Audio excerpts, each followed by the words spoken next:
Welcome back. Today, an art installation was unveiled at Quinn Chapel AME Church.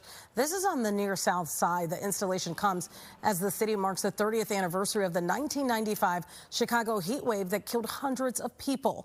Dane Plaka was working in here at Fox 32 during that 5-day span and says it wasn't until the weekend hit that many people realized the severity of the situation. Yeah, a few years back, Dane reconnected with many of the city leaders to share what they saw, experienced, and learned. Here is a throwback report. It was the middle of July in 1995, and for days, temperatures hovered between the high 90s and low 100s, topping out at 106 degrees. So hot in my apartment, I could hardly breathe.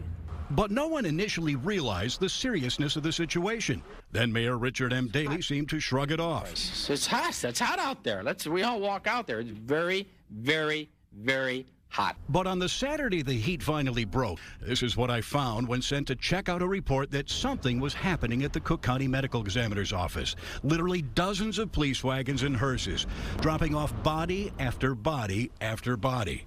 Refrigerated trucks were brought in to handle the overflow. Cook County's medical examiner seemed in shock when I asked what was happening. Have you ever seen anything like this before? I have never seen it. We're in the midst of a heat-related disaster here. Well, it was one of the busiest days of my life. Dr. Edmund Donahue now works in Georgia and told us that many of the victims had fallen through society's cracks.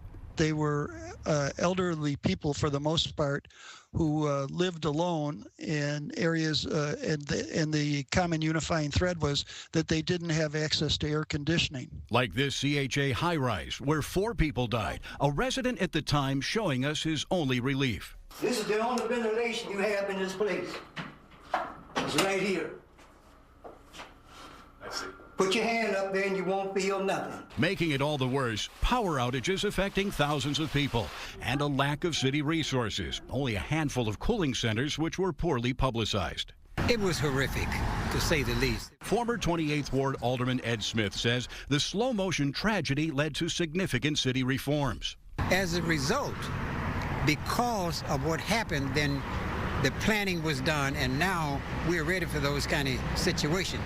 Chicago's Office of Emergency Management opened its new center shortly after the heat wave, and the city added a 311 service to better track patterns and problems. Dane Plaka, Fox 32 News.